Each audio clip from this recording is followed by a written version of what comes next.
Alright, so today I'm going to talk about nitrate poisoning in cattle. So nitrate is the form of nitrogen that plants' roots take up from the soil. Excess nitrates accumulate when plants are stressed within the few days of harvest or grazing.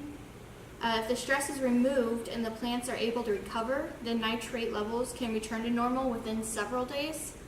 But some stressors are drought or hot, dry winds, or damage from hail or frost, or even cool and cloudy weather can cause some problems.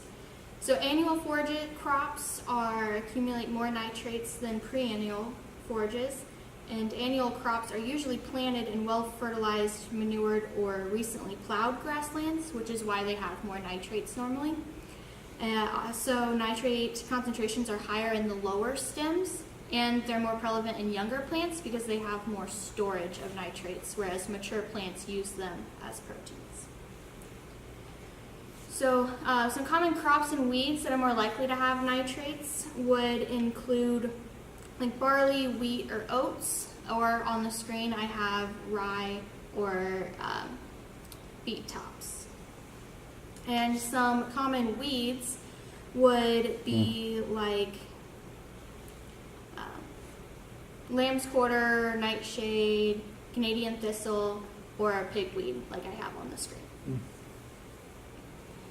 Some other sources of nitrates would come from non-plant materials, and those are actually even more poisonous than plant materials just because of the concentration they're in. So water runoff from feedlots would be high in nitrates, or nitrates and nitrites can also be found even in well waters. And some species of algae actually are known to cause nitrate toxicity, and ammonium nitrate and urea fertilizers cause nitrate toxicity if they are applied on forage crops. So normal nitrate pathway in ruminants can be seen in this diagram, and I'm also going to briefly describe it. So ruminant animals convert nitrate to nitrite by bacteria in the rumen, and then the nitrite is then converted to ammonia, and excess ammonia is absorbed by the blood and then passed in the urine as urea. So this occurs when there's a balance in the nitrate system. But when there is an imbalance, the pathway becomes affected. So this happens when high nitrate feed is fed, or nitrate and nitrite accumulates in the rumen, or nitrate poisoning then can occur. And the nitrite level in the rumen exceeds the capacity of the microbes to convert the nitrate to ammonia. So nitrite and nitrate are absorbed through the rumen and into the bloodstream, and this is where it can cause problems, and nitrate can cause the toxicity. So hemoglobin versus Met Hemoglobin.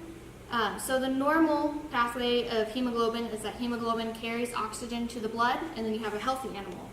But in the presence of nitrite, this becomes a little different. The hemoglobin then is converted to Met Hemoglobin, and then the ruminant experiences oxygen starvation, and this can lead to death. So what influences this change of hemoglobin to Met Hemoglobin is the rate of nitrate intake, or the amount of feed that's fed, or how quickly that feed is consumed, or the rate of conversion of nitrite to ammonia in the rumen, or the rate of digestion of feeds and the subsequent release of the nitrites, and then the movement of nitrate out of the rumen. So actually this picture on the left is Met Hemoglobin blood, and on the right is hemoglobin blood. So you can tell that the Met Hemoglobin is more of a dark brown color instead of the bright red color. Because bright red means full of oxygen, yeah, and darker red means less oxygen. Mm-hmm. So the rate of toxicity occurs because nitrates are not toxic, but it's when they're converted to nitrites that it becomes toxic. So the amount of nitrites being recycled in the rumen and the rate of nitrite breakdown influences the toxic level of individual animals. So the toxic nitrite level can vary for individual animals based on the rumen activity and the rate that those microbes are exposed to the nitrites. And this is affected or related in the Met Hemoglobin that can be found in the animal. So there's two different rates of nitrate toxicity, and the first one is chronic, which is where clinical signs are not observed And it's common to see a reduction in weight gain or lower milk production if they're in production, or even decreased appetite.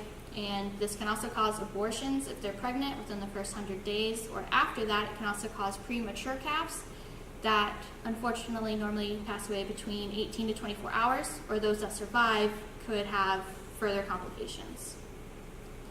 And then acute poisoning is the more severe form, and this is where clinical signs are observed immediately. The animal is in critical condition, and this includes like increased heart rate, vomiting, weakness, staggered gait, and sudden death.